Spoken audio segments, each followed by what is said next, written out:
Good evening and welcome to CASE's virtual Celebrating Allies. I'm Jenny Halpern, CASE board member, and I'm proud to be the chair of tonight's event. Before we begin, we'd like to thank our gold sponsors, Boomerang Information Services and King & Spalding, silver sponsors, Strategic Talent Solutions, Baker & McKenzie, CDK Global, Motorola Solutions, and Russell Investments, and our bronze sponsor, the Friedman Family Charitable Fund. Your support demonstrates that you stand with all of us in opposing sexual harm and violation. We could not do the work that we do every day without you, and we are so grateful for your support. We're excited to see everyone who has logged in tonight and is watching with us. Even though we couldn't be together physically, we are so glad that we can be together online. We know that all of you are watching because you support CASE, and we are so grateful to have powerful friends and allies like you standing with us. Without your generosity year after year, our work would not be possible. Because of your support, CASE can provide high-quality legal services to victims, empower youth, improve our community's response to sexual harm, and give survivors new opportunities to voice their experiences and to heal. Tonight, we will be celebrating CASE's work despite the pandemic, sharing stories of survivors, listening to an amazing performance, and honoring powerful allies in the fight against sexual harm. Sit back, enjoy a tasty cocktail of your choice, and support our work by participating in our online raffle. Know that every dollar you help us raise tonight will go towards the work that CASE does, work that is crucial and needed in our community, especially in these unprecedented times. Thank you again for your support and enjoy the event. The biggest challenge relating to working with survivors on legal services during the pandemic has definitely been that inability to meet with someone in person and establish that personal connection that really can only happen when you're meeting with someone in person. Things that used to be so simple are now extremely difficult.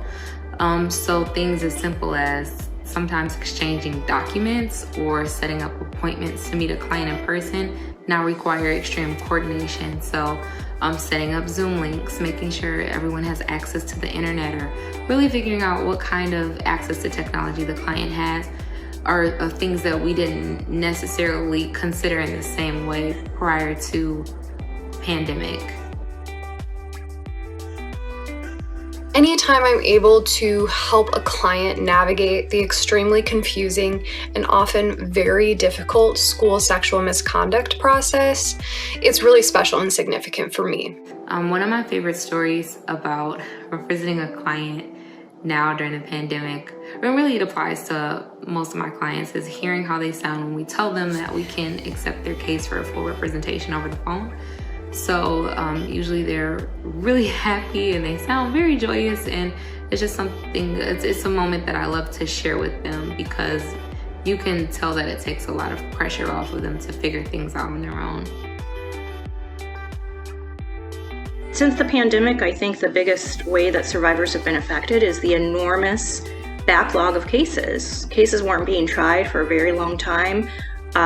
There were very few resolutions on cases that normally would go to trial, and as a result, people are waiting longer for an outcome and a resolution than they otherwise would be. However, the pandemic has also forced our court system to be more accessible to clients who wouldn't otherwise be able to physically attend court for reasons of health or even safety. This has allowed many survivors to petition the court for assistance who otherwise wouldn't have had that option. What I am most looking forward to when COVID is over, or when we get back to more of a normal sort of life, is I really can't wait to see smiles, to see people smile, just something at a joke, or, walking down the street, or being in the courtroom and noticing someone that you haven't seen in a while, because the masks don't let us see everybody smile. And so that's what I'm most looking forward to. One of the things that I'm looking forward to when we're back in person really is being able to interact with my clients. So a lot of the times in this type of work, clients get really emotional when they share their story, and it is hard when you're over Zoom and you can't pass them a tissue, or you can't pass them some water, or even doing something so small as like patting them on the back and say, hey, I hope things get better for you, or tell them, really look at them and say, I'm rooting for you, I want things to get better for you. It's just not the same. So I'm looking forward to that. I'm looking forward to really just being positive with my clients in person again.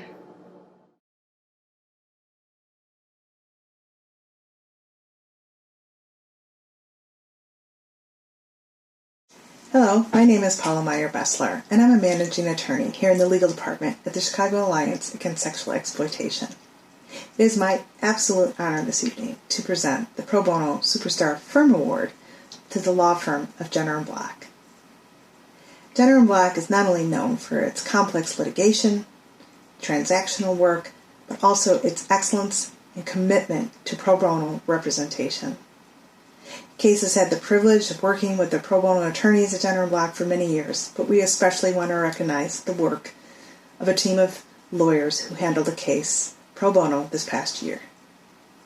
The powerhouse team of Laura Hulse, Rachel Foster, and Regina Wood accepted a case on behalf of a sexual assault survivor who wanted to explore her civil options in a potential civil lawsuit. Not only was the legal excellence there, but the trauma-informed, survivor-centered focus of the group of these three attorneys was present every single step of the way and continues.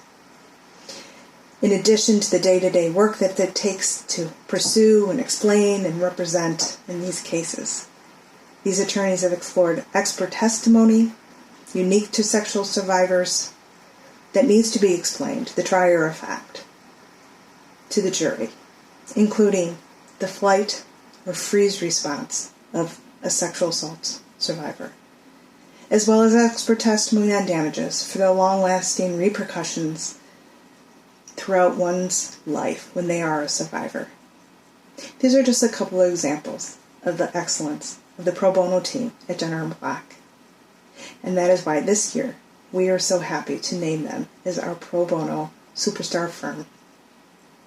We are so grateful, and we look forward to our continued work together on behalf of all survivors. Congratulations, Jenner & Block. We are so proud to accept this award on behalf of Jenner & Block. Thank you so much to Case for recognizing our work. We especially appreciate all of the help and support we've received from Mallory and Paula, and Jenner & Block won this award in 2019, and so we are so happy to bring it home again this year. I'd like you to hear now from Rachel Foster and Regina Wood, who have done the lion's share of the work on this matter and deserve all of the credit. Our client came to Case after she was sexually assaulted and was looking to pursue her legal options. We filed civil suit against her assaulter after he was uninterested in settlement. Recently, we've been working a lot with her to help her prepare for her deposition. At first, this was a difficult process because she had trouble explaining what had happened to her in a way that a jury could relate to. She was using a lot of scientific and medical jargon, and we needed to get her to talk about things that had happened to her in terms of her own feelings. We got a lot of help from Mallory and Paula at Case to help figure out how to get her there, and she's made a lot of improvement, and so we're really proud of her, and we think she'll do great. We've also been working to identify an expert to talk about our client's emotional and psychological damages, as well as the natural freeze response that occurs during or after an assault. We believe this is a matter of first impression in Illinois courts, and thus it's really important that we identify the right expert. Case has been really helpful during our process of trying to find our expert. Our client has been really appreciative of our help. She recently told us that talking about her sexual assaults during our debt prep sessions and discussing them has helped her process them on a personal level. She says that she can take this outside of our case and that it'll help her throughout her life. This case has been really personally rewarding for me and everyone else on the Jenner team. We've really enjoyed getting to know our client and helping someone who the legal system has not offered a resolution with in the past. I'd like to take this opportunity to thank Case again and also the entire Jenner & Block team who has worked on this matter. Hello, my name is Nikki Batan, and I am the Community Engagement Director for the Chicago Alliance Against Sexual Exploitation. First, I'd like to thank you so much for your presence this evening. Without your support and without your belief in us and the work that we do, it would be so much harder to work on behalf of survivors in the Chicagoland area. So thank you for being here with us. The Community Engagement Department at CASE centers and connects communities most impacted by sexual harm: Black communities, other communities of color, women, low-income communities, LGBTQ communities, people with disabilities, those navigating being undocumented, and those navigating incarceration. Our community engagement efforts focus on committing time, space, energy, and financial compensation to listen to survivors so that their experiences and expertise can guide our work and raise public awareness. For example, we invite survivors to engage in and guide our work through our Survivor Advisory Alliance, which meets quarterly and financially compensates survivors of sexual harm to provide feedback and insight on CASE's internal policies and data reports. Also, we produce trauma-informed public programming and arts opportunities, mostly through a groundbreaking partnership with Surviving the Mic, which is a survivor-led and created methodology that holds brave and affirming space for survivors of sexual violence via writing and performance.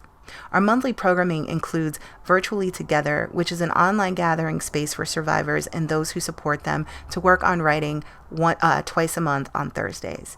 We also present Surviving the Mic: How I Survived, which is a series that lifts up the stories of how folks are surviving the trauma they've experienced. Each show features a 20-minute performance and a 20-minute interview with a survivor, with a few slots available for guest readers. We also provide supportive space for those working in the movements. This is led by Anika Sterling Flores, CASE's Community Engagement Manager. Anika facilitates these monthly gatherings that give support and space to people working or volunteering within the movement to talk about their lived experiences of surviving sexual harm while supporting others who have survived sexual harm. We also are committed to providing community education on things like victims' rights. So monthly, we hold a free workshop space called Seeking Justice, an introduction to victims' rights, and we provide information on the rights and remedies available to victims of sexual harm, as well as information on the specific ways that CASE can support victims and where they can find trauma-informed care and support services. We also provide an interactive resource guide and map that is updated monthly on our website. The map shows where every resource for survivors of sexual violence are located throughout the Chicagoland area, and also provides information on things like trauma-informed healing services and counseling services that exist outside of traditional rape crisis organizations. We also collaborate and connect with allies and partners throughout Chicago, such as the Dreamcatcher Foundation, the YWCA, and things like the Protect Black Girls Coalition, where we partner with other orgs like A Long Walk Home, Lifespan, Girls Who Brunch, in order to demand accountability and transparency from both government institutions and other organizations that support survivors throughout Chicago. We provide lectures and presentations to the public, such as our 2-part webinar series that happened last summer about the history of sexual violence as it has impacted Black women and girls in the United States. And finally, we provide rapid response services for victims and survivors and their families who haven't received support or information regarding a specific reported case of sexual violence.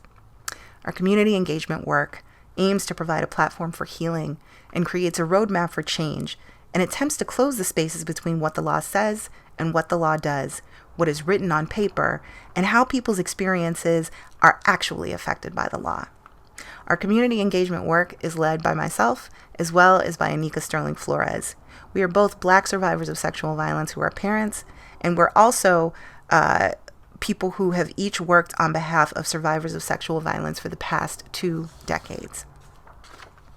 Ultimately, our community engagement work is about connection and closing the circle. We really do hold the alliance part of the Chicago Alliance Against Sexual Exploitation. To that end, every year we invite a survivor up, actually several survivors up during our fall fundraiser to talk about their lived experiences with sexual violence. And typically we include an artist among those being amplified. This year is no exception, and I am so excited to introduce a friend of mine and a dear colleague. Her name is Anjana Kurti. Anjana is a London local working in finance, sustained by art, activism, and chosen family. In 2020, Anjana made the commitment to dissipating generational trauma and carrying forward only the superlatives found in the heritage and host cultures woven throughout her life. Anjana has been a growing part of the Surviving the Mic team for the past 3 years, beginning with her role coordinating the wellness initiative for the National Poetry Slam in 2018. In this past 18 months of disconnection, she has been glad to connect with survivors through Surviving the Mic's inaugural publications and virtual programming, and she has also been an integral part of CASE's public programs featuring survivors of sexual violence. Everybody please join me in welcoming my dear friend and exquisitely talented poet, Anjana Kurti.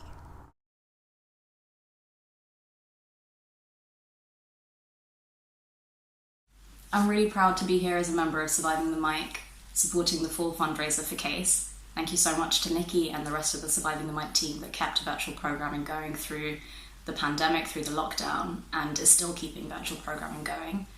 The online sessions with Surviving the Mic have been an absolute lifeline to me in a time of a lot of disconnection and forcibly spending a lot of time with ourselves and perhaps earlier versions of ourselves, imagining future versions of ourselves. I've been really glad to have Surviving the Mic as a space to process that. I think perhaps a lot of us have felt darkness of various kinds over the last year plus, and I wanted to share this piece where I addressed an earlier version of myself that experienced that. Thank you so much. Dearest Anjana, who wrote a list on the 27th of November 2002, age 10, of who wouldn't miss you if you had disappeared, and why they would not care. This is big, and I'm really sorry. I have never been able to forget you feeling like this, but I admit I have tried, because it is that bad, and nothing makes it okay that you're feeling this. I know you are so desperate.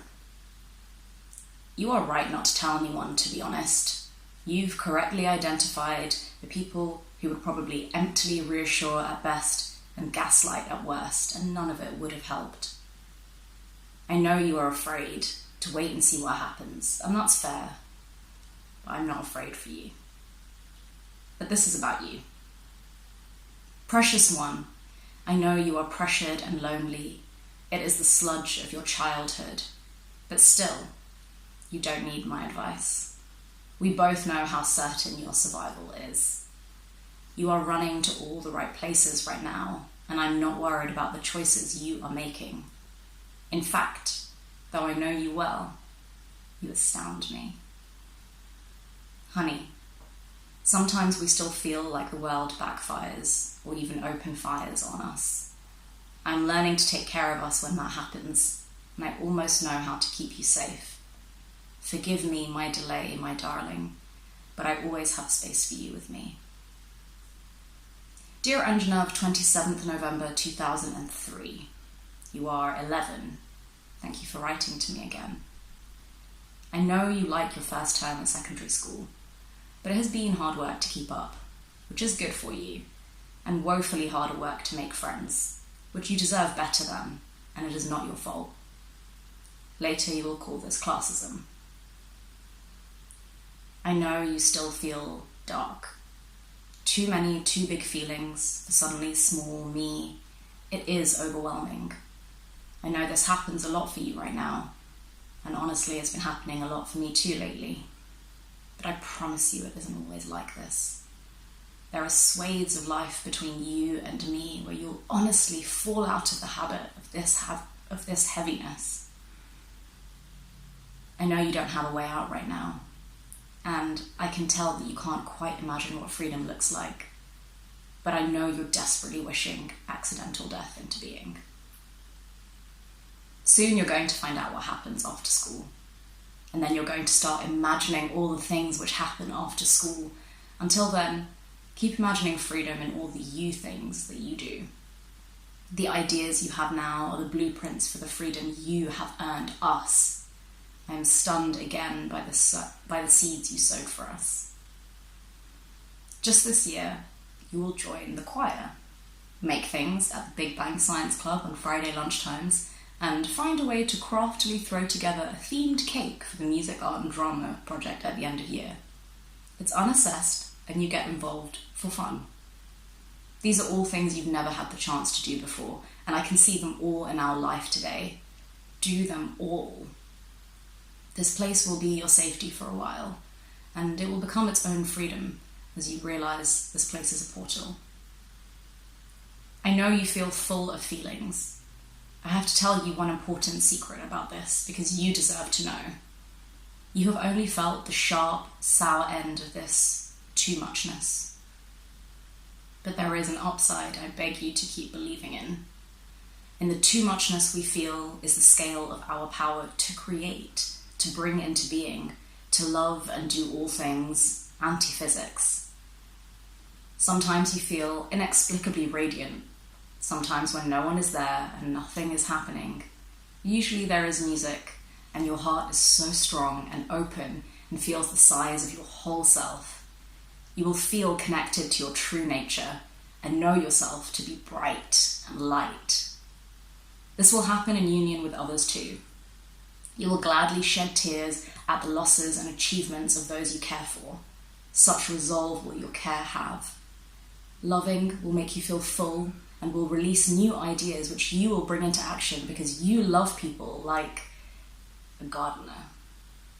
I know you think that's all love can be. What else could it be but gardening? But love can be misunderstood. So we'll talk about anti-physics. Creating energy because of who you are. All the circumstances repeated with someone else would not necessitate the choices you and I go on to make. The impact of your and my free will is our anti-physics. You believe love can change the world. Your love is anti-physics, so it does.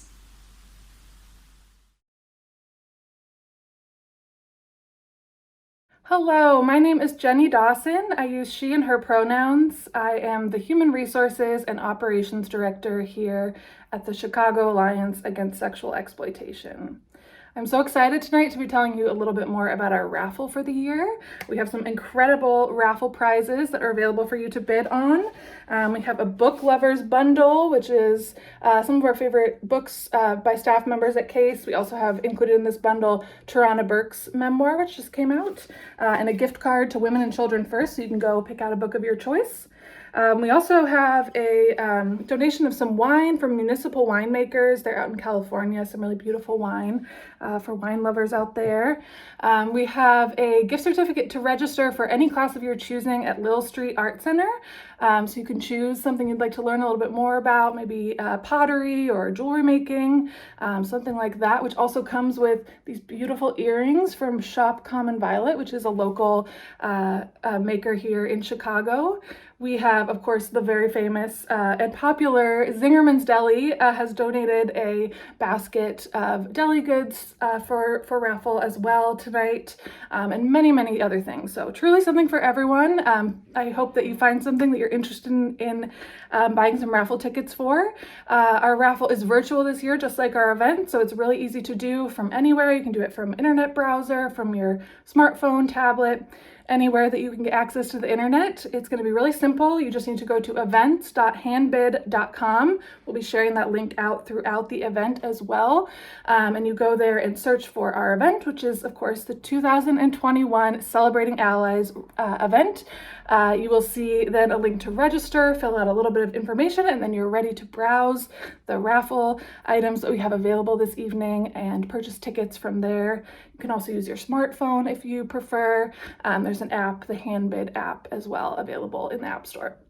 Raffle tickets are $10 each, and of course all of the funds that are raised tonight will go towards supporting our programs and services that support survivors of sexual violence throughout Chicagoland. So we thank you so much for your support.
Good evening, everyone. Thank you so much for attending, virtually, of course, as we gather to celebrate the many allies that allows CASE to do the amazing work that we do.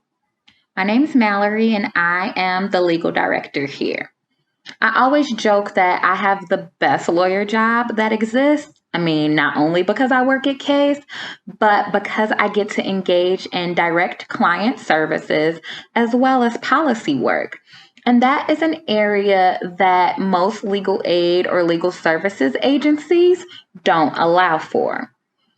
I'm here to talk to you this evening about the amazing work that the legal department and policy department here at CASE do when the two departments collaborate in order to ensure that survivors of sexual harm are not only getting the best direct legal services representation, but also ensure that the laws across the entire state of Illinois are taking into account what survivors want and what survivors need.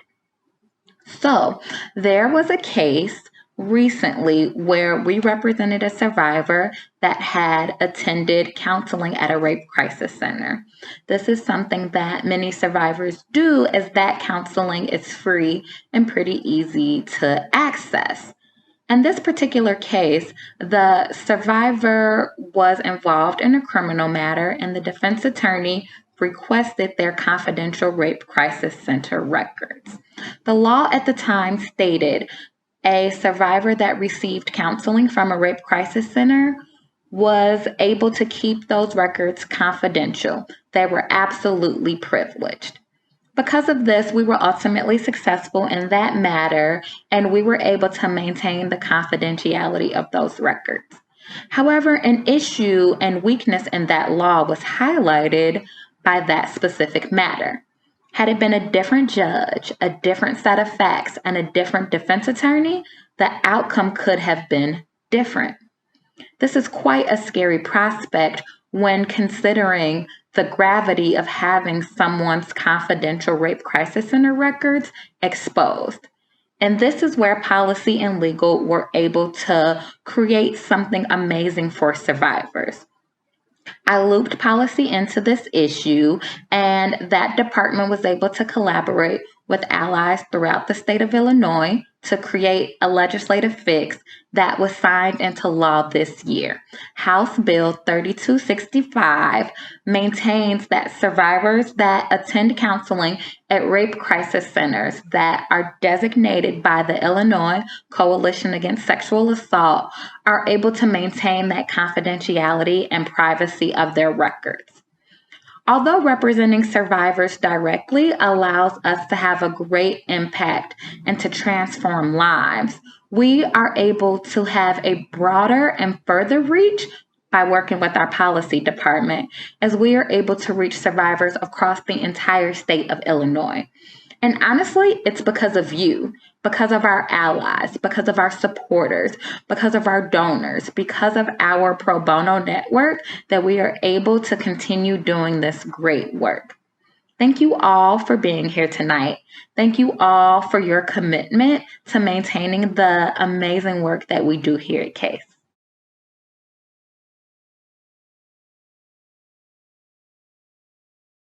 Hi everyone, my name is Madeline Bear and I'm the policy manager with CASE. We advocate for local and statewide policies and legislation that expand options for survivors of sexual harm, hold perpetrators and systems accountable, curtail the criminalization of trauma behaviors, and prevent future violence.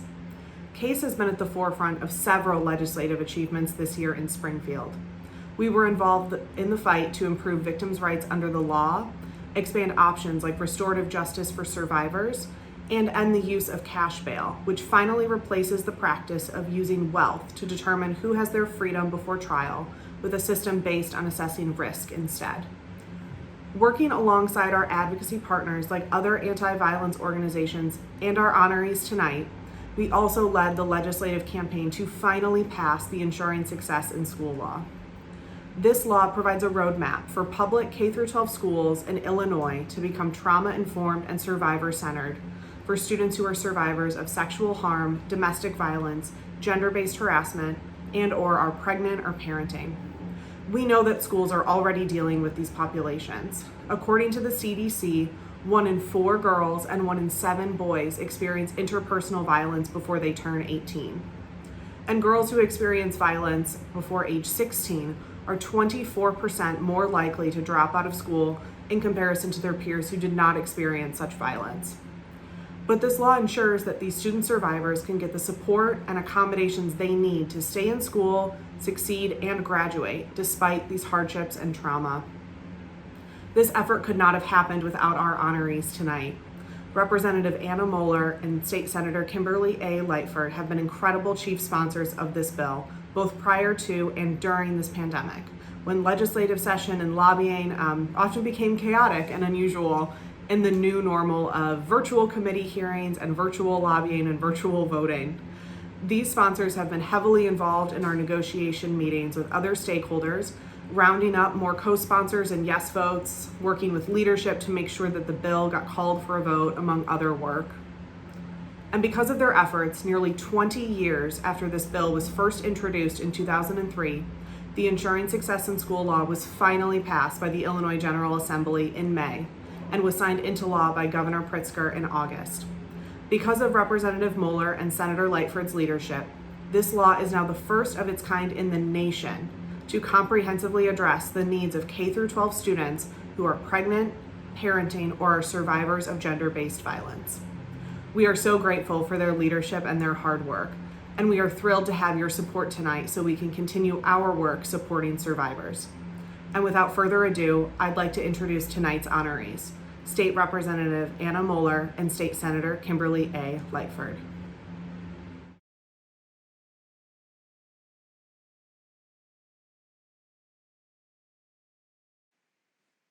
Good evening. I am State Senator Kimberly A. Lightford, Illinois Senate Majority Leader, and I am honored to be a recipient of the Chicago Alliance Against Sexual Exploitation 2021 Champion Award, along with State Representative Anna Moeller. Thank you, Case, for the opportunity to speak tonight and for the tremendous impact you've had on the lives of survivors, both locally and statewide.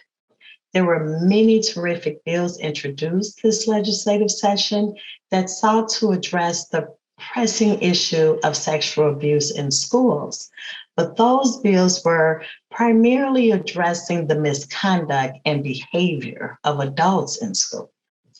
The Ensuring Schools in Success School Law, or ESSL, is focused on student survivors themselves. ESSL guarantees that K-12 students who are survivors of gender-based violence, our parents or our expected parents, can stay in school, stay safe, and complete their education.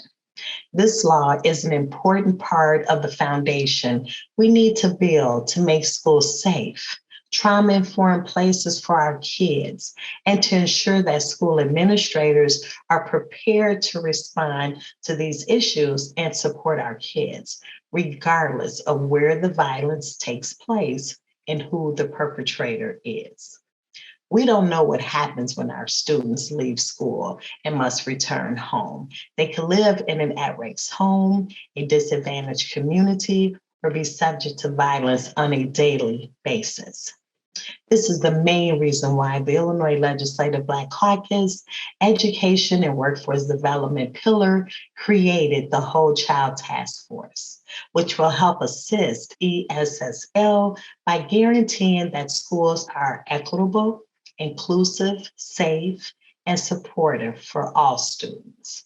I was honored to work with Case on ESSL because survivors need and deserve our attention and advocacy. Today, I am asking you to join us as we continue to see justice for survivors of harm. And I call for all parents to believe their children when they tell them they have been sexually assaulted. Thank you again, Case, for your efforts, and I look forward to continuing to work with you on this very important ongoing issue. Thank you.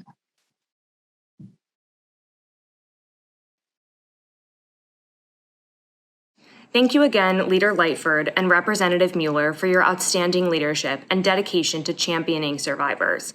As you heard earlier tonight, CASE provides a platform for survivor healing and aims to create a roadmap for changing how people and systems respond to sexual harm. We commit time, space, energy, and financial resources to listen to survivors so that their experiences and expertise can raise public awareness, shift how our society addresses sexual harm, and guide our mission to end it.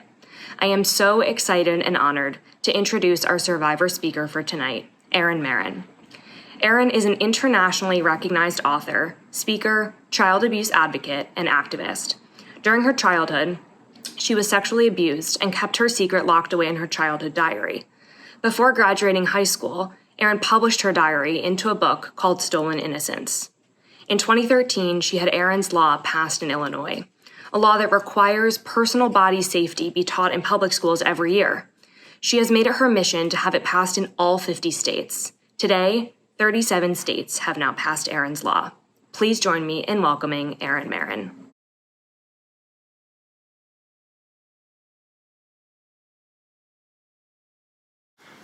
Hi, my name is Erin Marin. I'm a survivor, activist, and the founder of Erin's Law. 1 in 4 girls and 1 in 6 boys will be sexually abused by the age of 18. I was one of those girls. At age 6, I woke up to spending the night at my best friend's house, to her uncle sexually abusing me. This man told me to be quiet, not to tell anybody, so I did. I kept it our secret. This man proceeded to continue to sexually abuse me from the ages of 6, 7, 8, and it wasn't until I was 8 and a half that my parents sold our house and I moved away did my abuse with this perpetrator finally end. He had repeatedly told me, "This is our little secret, I know where you live, I will come get you." Little did I realize by moving I was getting that much closer to the next perpetrator in my life. At age 11, I was spending the night in my grandparents' condo to wake up sleeping on an air mattress to my older teenage cousin, who was also spending the night, sexually abusing me.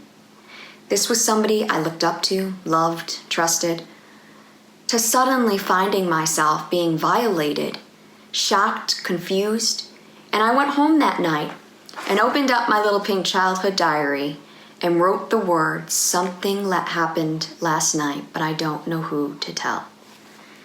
And I didn't tell anyone. I kept it a secret. And a few months later, he did it again. But this time, he threatened me. "Don't tell anybody. This is our little secret." And I soon found myself being repeatedly sexually abused by this cousin. Family, holiday gatherings, birthday parties, Christmas, Thanksgiving, all the times where we found ourselves coming together as a family, he found ways to lock me in basements, bedrooms, closets, cars, you name it, sexually abuse me, threaten me, and so I stayed silent. No one was giving me the education on how to speak up and tell. So I continued to turn to my little pink childhood diary and document my abuse there. I found my voice at age 13. And it wasn't because the police officer who taught us for years about stranger danger and not to go look for the lost puppy or take candy from a stranger when 90% of the time people are being hurt by someone they know and trust. No, it wasn't the police officer teaching me on how to speak up and tell if you're being abused. It was finding out that this cousin was also sexually abusing my little sister. So the two of us came forward, reclaimed our voice, and began an incredible journey to healing and eventually leading me to the woman I am today. I began a crusade 11 years ago to go after passing Erin's Law.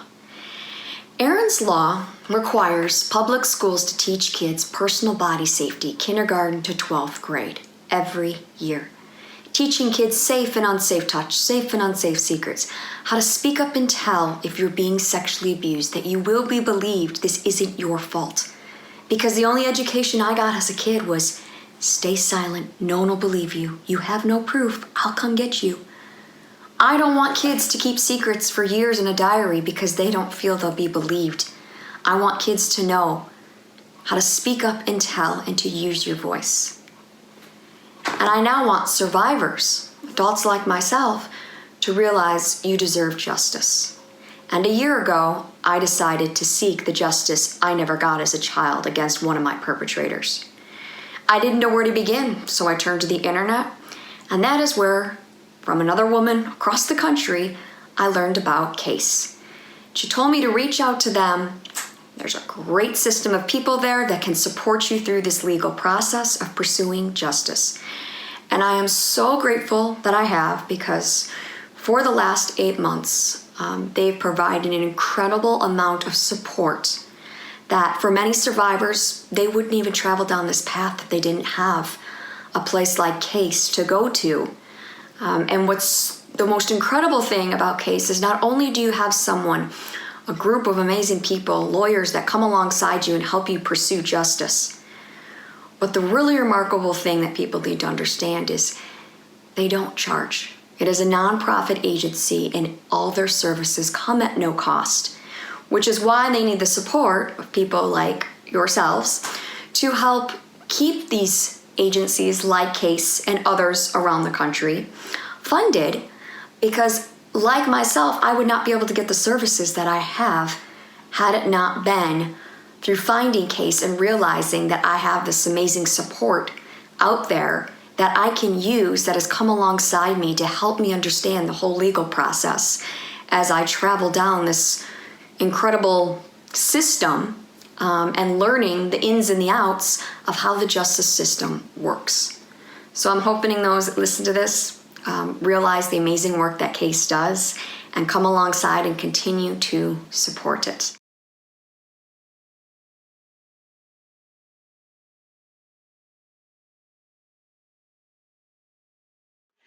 Hi, I'm Katha Morshofer, and I'm the Executive Director at CASE. Thank you for joining our annual celebration of the incredible leaders and survivors that we are so proud to call our allies and our heroes. Before saying anything else, I want to call your attention to the businesses, law firms, and families that have made special contributions to CASE tonight as sponsors for this event. Their generosity makes our work possible in the most fundamental of ways, but their engagement is evidence of something else.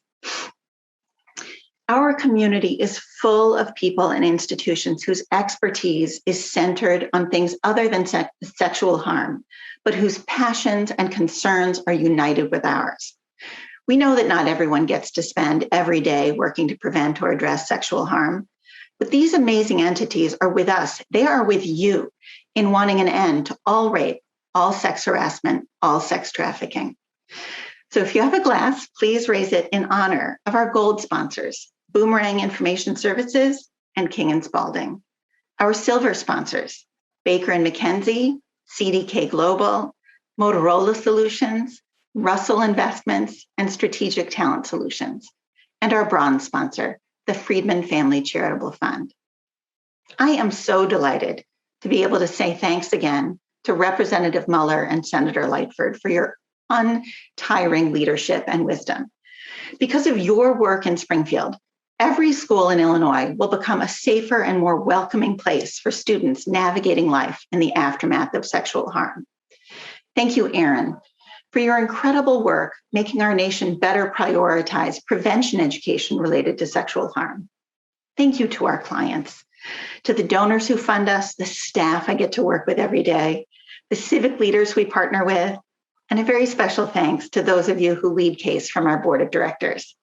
I am lucky to have such a smart, committed, generous, and supportive group of bosses. At CASE, our guiding vision is a community free from all forms of sexual exploitation and harm.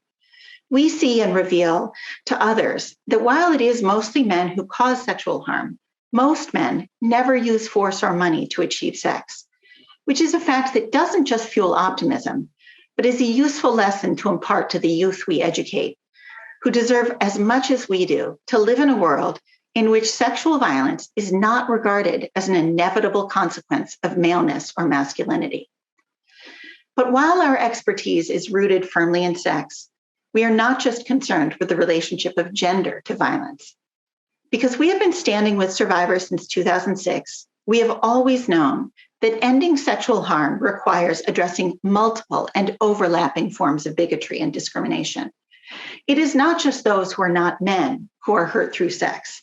It is people of color, especially Black girls and women, who are disproportionately targeted for violation.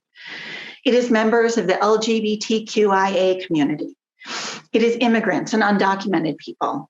It is people living with disabilities or without financial resources who face the heaviest burdens of sexual harm. Our world is still deeply infected with white supremacy, anti-Black racism, with misogyny, and with bigotry against those who don't conform to stereotypical expectations of gender or sexuality. And all these forms of systemic inequity and inequality are deeply entangled with the problems we address. I am so proud and grateful that CASE's strategic plan is centered on intersectional equity.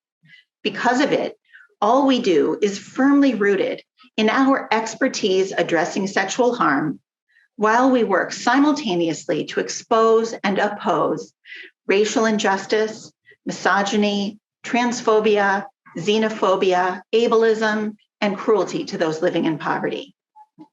As you know, and as I've already alluded to, this work takes not just time, effort, and passion, it takes money. So before I say goodnight, I will ask each of you to consider whether you can give CASE a little bit more than you have already. CASE, like our whole country, is navigating very stormy waters, and we are also facing greater financial uncertainties than we have ever faced before. The great things we have done so far are a testament to your investments in us, and with your continuing support, I am confident that we will continue to have real impact and make meaningful change in the ongoing effort to end all forms of sexual harm, as we stand with strength and expertise in solidarity with the incredible survivors whose interests and concerns and insights lead our way. So please consider making one more gift tonight, and thank you from the bottom of my heart for spending your time with us.